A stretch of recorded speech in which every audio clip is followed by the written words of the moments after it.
우리가 무언가를 배우려면 좋은 선생님이 있어야 됩니다. 학문이든 운동이든 어떤 기술이든 선생님이 없으면 우리가 제대로 배우기가 어렵습니다.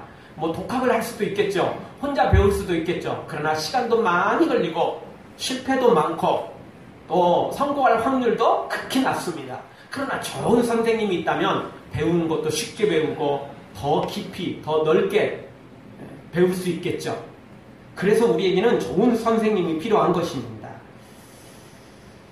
그런데 우리가 그 선생님한테 배운다는 게 마냥 쉬운 것만은 아닙니다. 왜냐하면 우리가 선생님만큼 똑같은 수준을 갖고 있지 않기 때문에 선생님이 하는 이야기를 다 알아들을 수가 없을 때가 있어요. 무슨 말인지 모를 때가 있어요. 그리고 설사 무슨 말인지는 알아도 왜 이렇게 해야 되는지 모를 때가 있어요. 내 생각은 이렇게 했으면 좋겠는데 선생님은 그렇게 하지 말래요. 이렇게 하래요. 그래서 참 어려울 때가 있습니다. 저도 운동을 상당히 좋아하고 또 어느 정도 하기 때문에 운동을 이렇게 배울 수 있는 기회들이 참 많았습니다. 처음 운동을 배울 때 운동 좀 잘하는 분들이 가르쳐 주는데요. 항상 하는 이야기가 있습니다. 어느 운동을 가르치든 가르치는 그 선생들이 하는 말은 폼이 좋아야 된다는 겁니다. 폼만 좋아가지고는 안 되지만 폼이 나쁜데 잘하는 사람은 거의 없습니다. 물론 특별한 경우는 폼이 안 좋은데도 잘하는 사람이 있어요. 그 사람은 좀 특이한 경우입니다. 그러나 100이면 거의 100 거의다. 99 정도는 폼이 좋아야 잘합니다. 폼이 안 좋으면 절대 잘 나올 수가 없어요. 그 어떤 운동이든지 마찬가지입니다. 다른 기술도 마찬가지입니다. 어떤 기술이든지 간에 폼이 안 좋은데 잘한다는 것은 현실적으로 불가능한 일인 것입니다. 어느 날 한 청년이 성 프란시스 형제에 가입하고자 수도원을 찾아왔다 합니다. 그는 형제 위원들에게 수도원에 들어가 함께 수도하면서 전도하며 평생을 살고 싶다고 자신의 포부를 밝혔습니다. 자, 그러자 기본적인 그 확인 절차를 끝난 후에 그 프란시스가 엉뚱한 과제 하나를 주었답니다. 그것은 뭐였냐면 이 젊은이한테 저기 배추가 한 폭이 있는데 그 배추를 밭에다 심는데 거꾸로 심으라는 거였습니다. 그럼 배추를 심으려면 어떻게 심어야죠? 뿌리가 땅으로 들어가게 만들어야죠. 그런데 이 프란시스가 이 청년에게 배추를 심으라고 하는데 거꾸로 심으라고 한 거예요. 그게 과제였습니다. 시험이었던 거죠. 너무 말도 안 되는 시험을 준 거잖아요. 너무 말도 안 되는 과제를 준 거잖아요. 그런데 이유가 있었습니다. 프란시스가 그렇게 거꾸로 심으면 잘 날 것 같아서 그렇게 한 게 아니라 이 사람이 진짜 스승에 대해서 믿고 순종하는지 아니면 자신의 경험이나 또 지식, 상식 이런 것들만 앞세워가지고 자꾸 딴 이야기를 할 것인지 그걸 알아보고자 하는 것이었다는 것입니다. 그래서 거기 합격하면 받아주는 거고 거기에 합격하지 않는 사람은 또 들어와서도 계속 딴 이야기 할 가능성이 높으니까 지식과 이성만, 경험만, 상식만 앞세울 가능성이 높으니까 가입을 허락하지 않는다는 것이었습니다. 물론 우리가 아무에게나 순종하고 따를 수는 없죠. 미련하고 멍청한 사람, 어리석은 사람 이런 사람 따라갔다면 큰일 나는 거죠. 그러나 믿을 만한 사람이라면 내가 혹 이해하지 못해도 상식에 조금 어긋나도 순종할 필요가 있다는 겁니다. 그럴 때 우리가 제대로 배울 수 있는 것입니다. 다만 전제 조건은 믿을 만한 사람이어야 됩니다. 여러분 우리가 믿을 만한 사람이면 팥으로 매주를 쓴다고 해도 믿을 수 있지만 믿을 수 없는 사람, 맨날 거짓말하는 사람, 맨날 사기치는 사람, 입만 열면 엉뚱한 소리를 해대는 사람은 콩으로 매주를 쓴다고 해도 믿을 수가 없는 거죠. 왜죠? 그 사람 입만 열면 거짓말이니까. 거짓말이니까. 그러나 항상 진실만을 말하는 사람, 항상 정직한 사람, 이 사람은요 팥으로 매주를 쓴다고 해도 믿게 돼요. 이유가 있겠지. 뭔가 한번 해봤겠지. 우리가 말하는 매주는 아니어도 또 다른 매주가 있겠지. 이렇게 믿을 만한 거 아니겠습니까? 사실은 진실 여부도 있지만 그 진실 여부를 지금 당장 가릴 수는 없으니까 사람을 보고 믿느냐 안 믿느냐가 결정나는 거죠. 저 사람은 믿을 만한 사람이야. 그러면 믿어보는 거예요. 저 사람은 믿을 수 없는 사람이야. 그러면 의심을 일단 해보고 하는, 일단 의심을 해야죠. 그래야 우리가 손해보지 않고 이 일을 잘 넘어갈 수 있는 거 아니겠습니까? 우리가 믿을 수 있는 분은 바로 그 예수님이십니다. 왜냐하면 그분은 길이요 진리요 생명 되신 예수님이시기 때문에 그렇습니다. 이 예수님을 믿지 못한다면 과연 세상에 어떤 사람을 믿을 수 있겠습니까? 아무도 없습니다. 그런데 이런 믿을 만한 예수님은 아무나 제자로 선택하지 않습니다. 준비된 사람을 부르시죠. 무턱대고 그냥 부르시는 게 아니고 순종하는 사람, 준비되어 있는 사람, 이런 사람들을 우리 예수님은 제자로 부르셨습니다. 예수님께서 베드로와 4명의 제자를 부르실 때 배에 앉아서 설교를 하신 다음에 설교를 끝난 다음 베드로한테 뭐라고 그랬습니까? 깊은 데로 가서 그물을 던지라, 이렇게 말씀을 하셨어요. 그런데 이게 어부가 아닌 사람이라면 그물을 던지는, 고기 잡는 것에서 아무것도 모르는 사람은 그래도 한번 던져보죠, 알겠습니다, 이러고 가겠죠. 근데 어부들은 달라요. 전문가는 달라요. 깊은 데서 그물을 던져봤자 아무 소용없다는 거 알아요. 그물을 낮은 데서 던져야 돼요. 딴 데는 모르지만 갈릴리 호수만큼은 깊은 데로 가면 절대 안 돼요. 낮은 데서 잡히거든요. 그런데 베드로는 뭐라고 말하죠? 우리들이 밤이 맞도록 수고했지만, 그래서 얻은 것도 하나도 없지만 우리가 말씀에 의지하여 그물을 내리리이다, 이렇게 고백하죠. 자, 베드로가 괜히 그런 거 아니에요. 말씀을 들었어요. 그 말씀에 은혜가 있다는 걸 알았어요. 말씀에 능력이 있다는 걸 알았어요. 예수님이 믿을 만한 분이라는 걸 알았어요. 바닷가에서 고기 잡는데 둘째가라면 서러워할 만큼 베드로 나름 전문가라고 해요. 상식이 안 맞는데도 불구하고 예수님을 믿으니까 물고기 잡는 법하고는 틀려도 오늘은 좀 물고기들이 좀 이상해질 수도 있을 거야. 오늘은 물고기들이 뭔가 좀 이상할 수도 있을 거야. 그냥 예수님 믿고 그물을 내렸더니 그물이 찢어질 정도로 잡히는 놀라운 기적이 일어나더라는 것입니다. 그런 사람들을 예수님은 제자로 부르셨습니다. 근데요, 예수님, 제가 여기서 몇십 년을 잡아봤는데 깊은 데로 가면 헛수고하거든요. 안 그래도 우리 어제 밤새도록 그물 던지라고 힘도 빠졌고, 예수님 설교 듣느라고 우리 더 힘 빠졌어요. 집에 가서 빨리 자야 될 거거든요. 그냥 딴소리 하지 마시고 그냥 예수님 설교하는 게 전문이니까 그냥 그대로 하시고요. 물고기는 우리가 잡을게요. 이렇게 말하면 기적은 없어요. 이렇게 말하면 예수님의 제자로서 자격이 없는 거죠. 그러나 말씀에 의지하여 그물을 내리리이다. 순종했더니 물고기 잡았지. 예수님의 제자가 되는 놀라운 기적을 맛봤지. 천국의 위대한 일꾼으로 세워지는 복까지 다 받아들이는 엄청난 대박을 터뜨리고 말았던 것입니다. 사랑하는 성도 여러분, 우리도 혹 이해할 수 없는 상황이 온다 할지라도 예수님의 말씀이라면 순종해서 예수님께 인정받고 예수님께 쓰임받는, 예수님께 사랑받는 하나님의 사람들로 세워지기를 주의 이름으로 축원합니다. 오늘 성경은 바로 욥이 그렇게 이해할 수 없었지만, 도저히 이해가 가지 않았지만 그래도 하나님을 믿고 순종하는 모습이 성경에 소개되고 있습니다. 자, 그러면 욥이 어떻게 이 어려운 상황에서도, 이해할 수 없는, 도저히 하나님을 따라갈 수 없는 상황에서도 어떻게 하나님을 믿고 따르고 있는지 우리가 몇 가지 살펴보겠습니다. 첫 번째로 생각해 볼 수 있는 건 11절을 통해서 전지전능한 하나님 앞에서 자신의 나약함을 고백할 때 우리가 하나님을 온전히 따를 수 있는 것입니다. 하나님은 전지전능하시고 나는 나약하다, 나는 미련하다, 나는 어리석다, 나는 불완전하다, 이걸 고백할 수 있는 사람이어야 돼요. 하나님은 그쪽의 전문가, 나는 이쪽의 전문가, 이러면 순종할 수가 없어요. 이러면 1대1로 똑같이 하려고 해요. 예수님은 설교가 전문가, 나는 물고기 잡는 게 전문가, 이러면 순종할 수 없어요. 그물을 내릴 수 없죠. 웃기는 소리 하지 마세요.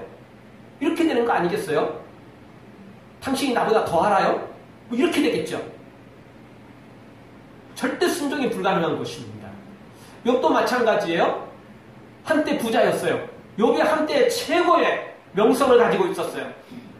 그러니 한마디 할 말도 있을 수 있어요. 한때 욥이 잘 나갈 때는 그 어떤 사람도 욥 앞에 와서 다 머리 숙였어요. 감히 고개 뻣뻣이 들고 욥한테 함부로 하는 사람이 없었을 정도였어요. 비록 지금 하루아침에 부도가 나고 자신의 몸이 망가져 있지만 그래도 그게 무슨 10년 전 이야기도 아니고 겨우 몇 개월 전 이야기예요. 얼마 되지도 않았어요. 그러니 그거 한순간 버리는 것도 어렵죠. 그러나 욥은 뭐라고 고백하냐면 나는 어리석고 나약하고 미련할 뿐 하나님은 전지전능하신 하나님이다.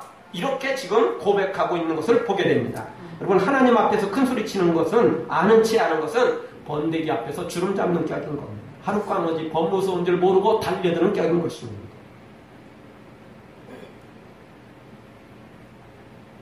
어떤 사람들은 조금 은혜 받고 조금 복을 받고 기고만장하는 사람이 있어요. 경거망동하는 사람이 있어요. 자기가 잘나고 똑똑해서 하나님께 복 받은 줄 알고 그리고 그 복이 자기 영원히 누린 줄 알고 그렇게 함부로 하는 사람들이 있습니다. 그러나 기억해야 됩니다.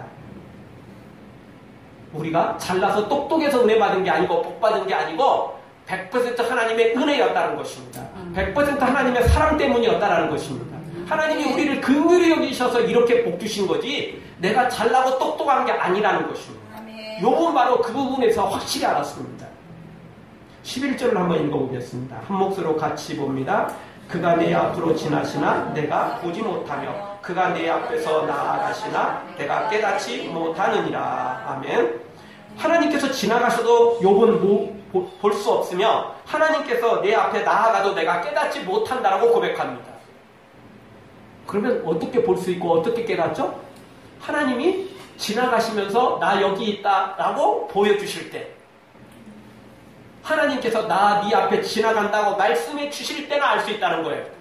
하나님이 지나가셔도 우리는 눈뜬 장님에 불과하다는 것입니다. 하나님이 옆에 지나가셔도 우리는 볼 수도 깨달을 수도 없는 너무나 약한 존재라는 것입니다. 욥은 이렇게 고백하고 있습니다. 지금. 자, 이런 고백과 달리 욥의 친구들은 어떻게 했습니까? 앞부분에서도 그랬고 이 뒷부분에서도 뭐라고 고백하냐면 내가 하나님의 음성을 들어봐서 안다. 내가 하나님을 환상으로 보았고 안다. 나는 다 아는 사람이야. 내가 하나님 만나보니까 내가 하나님 음성 들어보니까 너는 죄인이야. 너는 죄져서 이렇게 된 거야. 이렇게 욥을 정죄하고 판단을 했어요. 그 이야기는 뭐냐면 자기가 하나님하고 똑같다는 거예요. 거의. 하나님은 아니지만 하나님과 거의 비슷하다는 거예요. 하나님 만나봤더니 하나님 음성 들어봤더니 뻔할 뻔짜라는 거죠. 그런데 욥은 그렇지 않아요. 사실 욥과 친구들하고 비교하면 욥이 100배 1000배 더 많이 은혜를 체험했고 복을 체험했고 환상을 봐도 더 받고 음성을 들어도 더 많이 들었겠죠. 그럼에도 불구하고 욥은 이렇게 그것이 내가 똑똑하고 잘나서가 아니라 내가 워낙 명철해서가 아니라 지혜로워서가 아니라 내가 워낙 신령한 사람이어서 그런 게 아니라 하나님이 나한테 보여주셨으니까 내가 보았고 하나님이 나한테 가르쳐 주셨으니까 들려주셨으니까 내가 들을 수 있다라고 고백했던 거죠. 그러니까 하나님이 만약 지나가셔도 아무 말씀 안 하시면 나는 볼 수도 없고 들을 수도 없다. 깨달을 수도 없다. 이렇게 겸손히 엎드리는 거죠. 여러분 이렇게 하기가 쉽지 않아요. 은혜 한 번도 안 받아본 사람 하나님의 기적을 체험하지 못한 사람이야 체험도 못 해봤으니까 할 말도 없고 그럼 그냥 쥐죽은 듯이 있어야 좀 멋지 않겠어요. 근데 은혜 받은 사람들은요 할 말이 꼭 있어요. 여러분도 간증거리 있는 사람들 옆에서 간증하면 다 한마디씩 하잖아요. 입 다물고 있을 사람 있어요? 입 근질근질해서 가만 안 있어요. 물론 그게 반드시 교만한 건 아니죠. 나도 은혜가 받은 간증이 있으니까 이야기하겠죠. 하나님 위대하신 분이야. 그래 나도 체험했어. 이렇게 되겠죠. 근데 그 말하다 보면 어느 순간 너만 체험했냐? 나도 체험했거든. 너만 들었냐? 나도 들었거든. 너만 봤어? 나도 봤거든. 이렇게 되는 거예요. 그래 교만해지기가 쉬워요. 근데 욥의 친구들이 지금 그랬잖아요. 나는 하나님을 보았고 음성도 들었고 하나님을 체험도 했다. 이런 거예요. 그래서 보니까 너는 죄인이다. 이렇게 정죄하잖아요. 그럼 욥도 할 말이 있는 거죠. 할 말이 있지 않아요? 너만 봤냐? 나도 봤다. 너만 들었냐? 나도 들었어. 이렇게 할 이야기 있지 않겠어요? 근데 욥은 그런 친구들 앞에 뭐라고 고백해요? 하나님이 지나가셔도 하나님이 안 보여주시면 나는 볼 수 없고 하나님이 옆에 함께 계셔도 하나님께서 안 들려주시면 나는 들을 수도 깨달을 수도 없는 나약한 존재다라고 고백을 해요. 이런 고백이 쉽지가 않다고요. 욥도 간증거리들 욥의 친구보다 100배, 1000배 더 많아요. 그런데 자기는 아무것도 모른대요. 하나님은 대단하시고 자기는 아무것도 아니래요. 이렇게 지금 고백하고 있잖아요. 일프레드 그램펠 경이 라브다르루의 이 얼어붙은 땅에서 선교사 겸 의사로 40년 동안이나 선교사역을, 복음사역을, 봉사를 한 사람이었습니다. 이를 안 어떤 사람이 그에게 당신이 그곳에서 바친 희생과 헌신은 상당한 것이며 정말 위대한 것입니다. 라고 칭찬을 했더랍니다. 그랬더니 이 그램펠 경이 말하기를 희생이라니요. 저는 여전히 죄 많고 욕심 많은 죄인일 뿐입니다. 지금까지 이곳에서 해온 일은 내 속에 계신 예수 그리스도께서 하신 일이지 제가 한 것은 아무것도 없습니다. 라고 고백을 했다는 것입니다. 이 일을 잘해놓고 목에 힘주고 교만에 빠지는 사람들이 참 많습니다. 하나님은 나를 통해서 일하셨다는 거죠. 하나님은 나를 통해서 큰 일을 이루셨다는 거죠. 그 말 맞습니다. 그러나 교만에 빠지고 자기를 앞세우는 순간 큰 위험에 빠지는 것입니다. 누가복음 17장에 보면 예수님께서 비유로 말씀하신 것 중에 어떤 한 종이 있었는데 낮에 밭으로 가서 논으로 가서 그리고 또 들판으로 가서 양을 치며 하루 종일 일하고 왔어요. 하루 종일 땀 흘리며 너무 힘들게 일하지 않았습니까? 그럼 집에 딱 돌아오면 주인이 밥상 딱 차려놓고 종아 고생했다, 수고했다, 너 오늘 정말 애썼다. 그리고는 주인이 밥 차려놓고 종을 맞이하는 경우가 있을까요? 그런 경우는 없다는 겁니다. 그렇죠? 예수님 비유 말씀하시면서 그렇게 말씀하셨어요. 그 말이 맞아요. 어떤 정도 하루 종일 일하고 온다 할지라도 주인이 밥 차려주는 경우는 없어요. 그럼 주인이 뭐라고 하죠? 하루 종일 일하고 힘 다 빠져서 오는 종한테 오늘 일하고 다 왔냐? 오늘 일 다 했나? 물어보죠. 그리고 예 그랬으면 좋은 거고 아니요 다 못했습니다. 그러면 한마디 하는 거죠. 그리고 뭐라고 그러죠? 빨리 저녁 차려라. 배고프다. 빨리빨리 끝내고 와서 저녁 차려야지 왜 이렇게 늦었어? 라고 말하겠죠. 그렇지 않겠습니까? 종은 그런 거예요. 주인과 종의 관계는 그런 거예요. 그리고 밥 다 먹고 그때 상 치우고 그리고 나서야 종은 뭔가를 할 수 있어요. 그리고 또 재빨리 또 저녁 그 잠자리 또 준비해줘야 하잖아요. 저녁 차렸으니까 내가 이부자리는 내가 펼 테니까 너는 가서 푹 쉬라. 이런 주인은 없어요. 종이 할 일이에요. 그게. 하루 종일 나가 일하고 와서 저녁상 차리고 또 잠자리까지 다 해주는 거. 그리고 나서 잠들면 그때서 자기는 들어가서 이제 쉬는 거죠. 그게 종이라는 거죠. 그게 종이라는 거.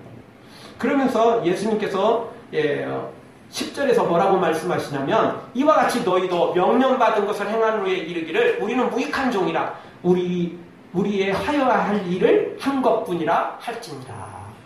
너희가 하나님 앞에 주님 제가 이랬거든요. 제가 이만큼 했거든요. 큰 소리 치면 아무것도 아니라는 거예요. 반대로 그 종처럼 내가 마땅히 해야 될 일을 했을 뿐입니다. 주님의 은혜로 제가 했습니다. 라고 고백하면 그렇게 고백하면 하나님이 다 인정해 주신다는 거예요. 하나님께서 다 기억하시고 상을 주신다는 거예요. 그런데 와가지고 목에 힘주고 저 일 다 끝냈거든요. 다른 애들은 못 끝냈어도 저만은 다 했거든요. 이러면서 목에 힘주고 있으면 아무 소용없다는 거예요. 사랑하는 성도 여러분, 조금 은혜 받았고 조금 복 받았다고 교만하지 말고 끝까지 하나님 앞에 겸손히 엎드리는, 그래서 참으로 욥처럼 하나님의 위대한 사람으로 세워지는 우리 모두가 되어지기를 주의 이름으로 축원합니다. 두 번째로 욥은 어떻게 해서 이렇게 이해할 수 없지만 하나님을 끝까지 믿고 따라가며 순종했습니까? 12절 이하를 통해서 하나님께서 하시는 일에 어떤 항의도 할 수 없다는 사실, 어떤 시비도 걸 수 없다는 사실을 분명하게 알았습니다. 그래서 이렇게 할 수 있었던 것입니다. 우리는 하나님께서 하시는 일에 그 누구도 시비를 걸 수 없으며 항의도 할 수 없다는 사실을 알아야 됩니다.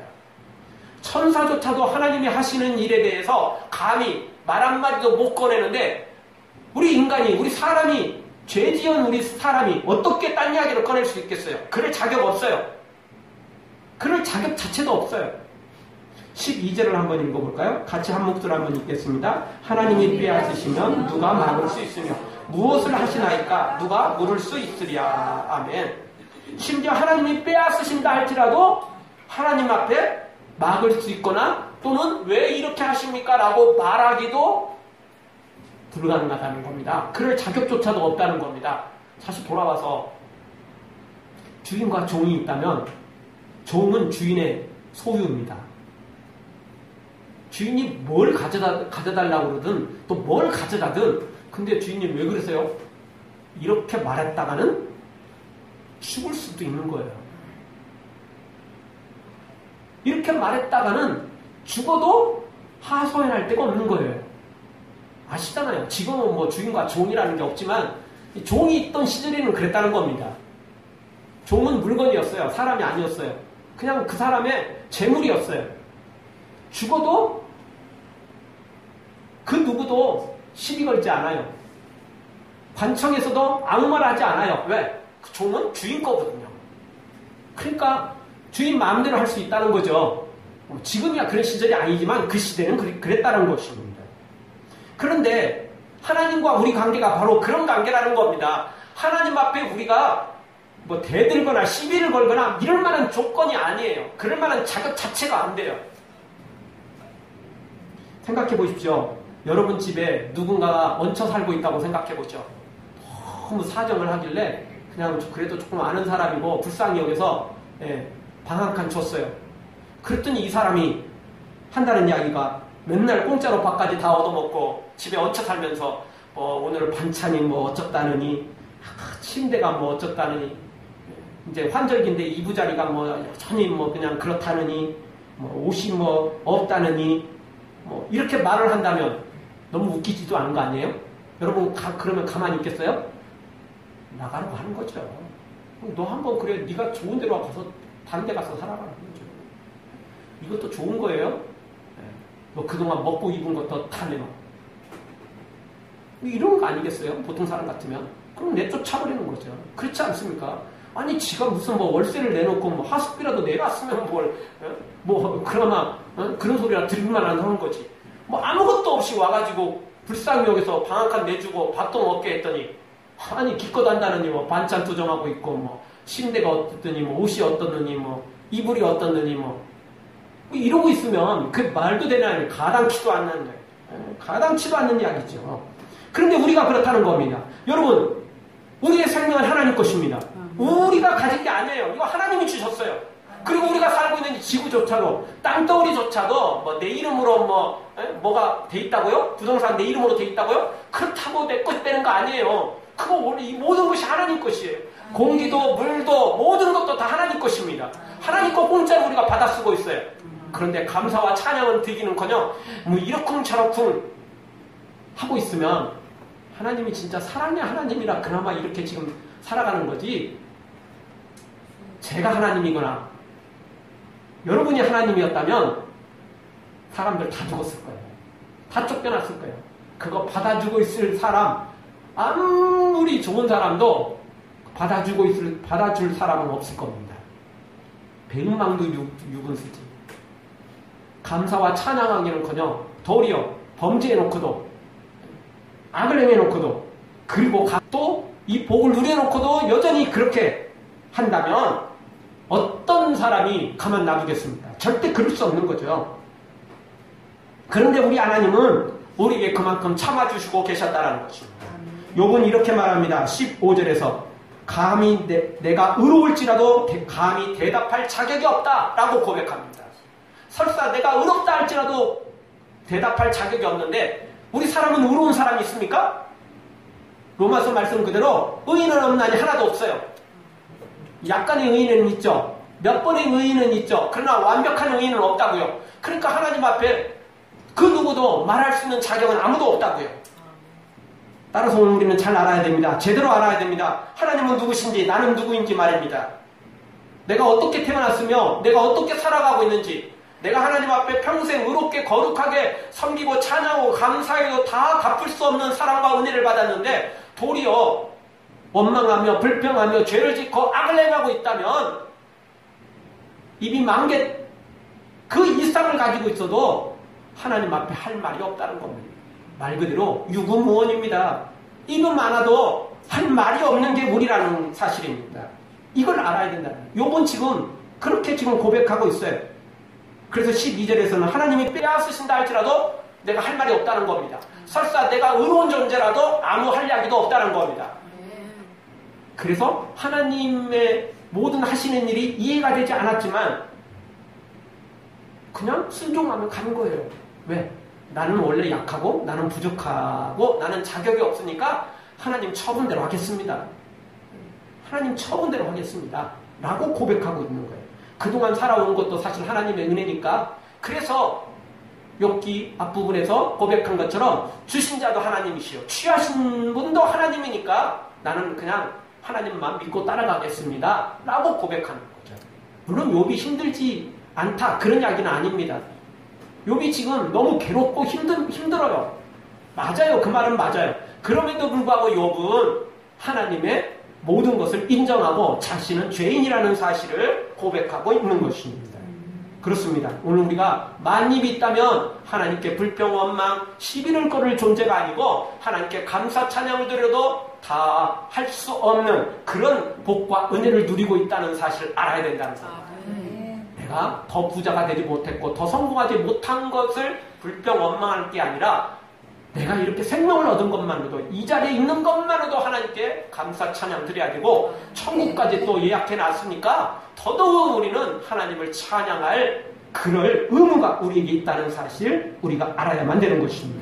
만입이 내게 있으면 그 입 다 가지고 내 구주 주시는 종을 늘 찬송하겠네. 하나님을 찬양해도 다 찬양하고 하나님을 감사해도 다 감사할 수 없는 게 우리라는 겁니다. 그만큼 복을 많이 받았고 그만큼 우리가 받을 복이 또 더 크다는 사실을 기억하시고 우리가 감사와 찬양해야 될 의무는 있지만 항의나 원망할 자격은 단 하나도 없음을 기억하고 욥처럼 어떤 일이 있어도 하나님께 불평 원망하기보다는 감사 찬양 드리면서 그리고 설사 감사 찬양이 잘 나오지 않더라도 끝까지 우리 하나님을 믿고 따라가는 우리가 되어 승자 되어지기를 주의 이름으로 축원합니다. 마지막 세 번째로 욥은 이해할 수 없음에도 불구하고 이렇게 하나님을 따라가며 순종했던 이유는 무엇입니까? 하나님의 절대 주권을 인정했기 때문에 그렇습니다. 그래서 하나님을 따라간 거예요. 하나님은 왕이시다. 하나님은 주인이시다. 나는 종에 불과하다. 그러니 무조건 따르겠다. 나는 아무 할 말도 없고 내가 할 것은 순종하는 것밖에 없다라고 그렇게 말하고 고백하고 있는 것입니다. 욥은 하나님의 뜻과 섭리를 정말 이해할 수 없었습니다. 그동안 믿음으로 살면 복 주시는 하나님으로 알고 있었는데 이번에 체험해 보니까 믿음으로 살수록 고난도 더 크다는 걸 알았어요. 차라리 욥이 날라리 신앙을 했다면 날라리 신앙을 가지고 있었다면 개떡같은 신앙을 가지고 있었다면 이런 고난을 겪지도 않았겠죠. 그렇죠? 욥이 믿음으로 살았기 때문에 충성했기 때문에 이런 고난을 당한 거예요. 그래서 그동안은 하나님을 좀 아는 줄 알았는데 이번에 체험해보니까 더 모르는 거예요. 욥은 정말 아무것도 하나님에 대해서 이해할 수가 없었어요. 알 수가 없었어요. 뭐가 뭔지 도통 알 수가 없었던 거죠. 그래서 욥은 고백합니다. 17절 그가 폭풍으로 나를 꺾으시고 까닭없이 내 상처를 많게 하시며 이 말이 맞아요. 근데 이건 불평 원망은 아닙니다. 폭풍으로 나를 꺾으셨다는 거죠. 까닭없이 내 상처를 많게 하셨다는 겁니다. 알 수가 없어요. 이유를 알 수 없어요. 욥이 지금. 그래서 이렇게 고백하는 겁니다. 18절에도 이렇게 고백합니다. 나로 숨을 쉬지 못하게 하시며 괴로움으로 내게 채우시는구나. 숨도 쉴 수 없고 괴로움으로 하나님이 채우시고 있다는 겁니다. 너무 힘들다는 거죠. 너무 괴롭다는 겁니다. 도저히 살아갈 수 없다는 겁니다. 이해할 수 없다는 거죠. 자, 이렇게 고백함에도 불구하고 19절에서 뭐라고 고백합니까? 우리 19절 한 목소리 읽겠습니다. 힘으로 말하면 그가 강하시고 심판으로 말하면 누가 그를 호출하겠느냐. 아멘. 하나님은 힘으로도 꺾을 수 없고 그리고 심판으로도 재판으로도 하나님을 호출할 자격 자체가 없다는 겁니다. 하나님을 고소할 수 있는 자격 자체도 안 돼요. 아예 하나님은 고소 대상이 아니거든요. 나 혼자 고소하겠다고 큰소리 칠 수는 있을지 모르지만 자격 자체가 우리에겐 없어요. 받아주지도 않고 하나님은 그렇게 호출당하지도 않습니다. 욥은 이렇게 고백하고 있어요. 내가 하나님이 나를 폭풍으로 꺾으셨고 까닭없이 상처를 많게 하고 숨도 제대로 못 쉬게 하시고 괴로움이 내게 넘쳐나지만 그럼에도 불구하고 나는 하나님을 호출할 수도 없고 하나님에 대해서 다른 이야기를 할 수 있는 존재가 아니다라고 고백하는 거예요. 그냥 하나님의 주권을 그냥 다 인정해버리는 거예요. 내가 너무 힘들다라는 사실을 고백하지만 그럼에도 불구하고 나는 그럴 자격이 없다. 하나님께 시비 걸 자격이 없다. 항의할 자격이 없다. 불평 원망할 자격이 없다라고 고백하고 있는 거죠. 힘든 건 사실이지만 그래서 이야기하지만 나는 끝까지 하나님의 주권을 믿고 하나님을 따라가겠다. 뭔가 이유가 있을 거다. 하나님께서 뭔가 이유가 있으니까 이렇게 해주실 거다. 나중에는 하나님께서 반드시 나에게 복을 주시고 또 주실 것이다. 이것을 확실히 믿었던 것입니다. 그래서 이렇게 믿음으로 끝까지 따라가는 것입니다. 여러분, 뱁새가 어찌 봉황에 높은 뜻을 알 수 있겠습니까? 우리가 나 자신도 모르는데 어떻게 하나님을 알 수 있겠냐고요. 나도 모르는데 어떻게 우리가 하나님을 알 수 있겠어요? 어떻게 하나님의 뜻을 알 수 있겠어요? 하나님의 계획을 어떻게 알 수 있겠어요?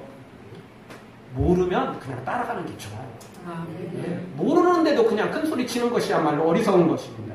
이사야 55장 8절에서 9절 보면 하나님 우리에게 이런 말씀을 주십니다. 여호와의 말씀에 내 생각은 너희 생각과 다르며 하나님의 생각은 우리 생각과 다르대요. 내 길은 너희 길과 달라서 하나님의 길이 우리 길과 다르다는 겁니다. 그래서 뭐라고 말씀하십니까? 하늘이 땅보다 높은 같이 내 길은 너희 길보다 높으며 내 생각은 너희 생각보다 높으니라. 하나님이 이렇게 말씀하셨어요. 하늘이 땅보다 높은 같이 내 생각은 너희 생각과 다르고 내 길도 너희 길과 다르다는 거예요. 하나님이 분명히 말씀하셨습니다. 그럼 우리가 할 것은 뭐냐? 하나님은 나보다 생각이 더 높고 길도 더 높고 그래서 하나님께서 하시는 일은 절대 실수가 없으며 하나님이 하시는 일은 반드시 나에게 복 주시고 은혜 주시는 그런 길이다. 확신하고 따라가라는 거예요. 그래서 처음 이야기했던 것처럼 프란시스가 몰라서 배추 거꾸로 심으라는 게 아니에요. 프란시스가 그렇게 멍청한 사람이 아니에요. 어리석은 사람 아니에요. 그런데 거꾸로 심으라는 건 그냥 한번 그렇게 해보라는 거예요. 일단 심어놓고 근데 왜 이렇게 심으라고 했습니까? 그때 하더라도 그렇게 질문을 하라는 거예요. 물론 질문을 할 수도 있겠죠. 근데 왜 이렇게 심으라고 하셨어요? 할 수도 있겠죠. 근데 그게 불평 원망이라면 하나님의 사람으로서는 자격이 없어요. 왜냐하면요. 질문 던지고 생각하고 천천히 해야 될 일도 있지만 급할 때는 곧바로 해야 될 때가 있잖아요. 급한데도 불구하고 근데 왜요? 이러고 질문 던지고 있으면 곤란해지는 거 아니에요? 너무 급할 때는 일단 해놓고 보는 거예요. 근데 평소에 이런 사람은 절대 그러지 않아요. 근데 왜요? 또 그러겠죠. 급한데도 불구하고. 그래서 하나님은 순종할 사람을 원하세요. 네? 하나님을 믿고 따르는 사람을 원하죠. 파수로 매주를 쓴다고 해도 하나님이 하신 거니까 뭔가 이유가 있을 거야 라고 믿을 만한 사람을, 그렇게 믿는 사람을, 신뢰하는 사람을, 순종하는 사람을 하나님이 원하신다는 거예요. 하나님 멍청하고 미련한 사람을 원하는 건 아닙니다. 하나님이 원하는 건 그만큼 하나님을 믿고 따르는 사람을 원한다는 거죠. 우리가 하나님을 그렇게 믿고 따르는 것은 우리가 멍청해서, 우리가 상식이 없어서, 우리가 미련해서, 무식해서 그러는 거 아니에요. 하나님은 그만한 전지전능하신 분이며 하나님은 그만한 능력과 힘을 가지시고 지혜를 가지신 분이기 때문에 그러는 것입니다. 오늘 우리도 욥처럼 이렇게 따라가야 됩니다. 우리 하나님은 우리 아버지시며 우리보다 더 잘하시며 우리를 우리보다 더 사랑하시는 분입니다. 그러니 하나님은 절대 우리에게 나쁜 길을, 재앙의 길을 제시해 주지 않습니다. 우리가 멸망의 길로 제시해 주지 않습니다. 하나님은 반드시 우리에게 복된 길을 제시해 주십니다. 그러니까 믿고 따라가면 돼요. 이해하지 못해도 따라가다 보면 하나님께서 바른 길로, 생명의 길로 인도해 주실 것입니다. 사랑하는 성도 여러분, 우리가 다 이해할 수 없어도 하나님의 길은 우리 길보다 높으며 하나님의 생각은 우리 생각보다 높다는 사실을 기억하고 욥처럼 오직 하나님만 믿고 하나님의 주권을 인정하고 따라가서 결국엔 욥처럼 놀라운 복과 그 승리를 얻는 우리 모두가 되어지기를 주의 이름으로 축원합니다. 기도하겠습니다. 우리 통성을 한번 기도하며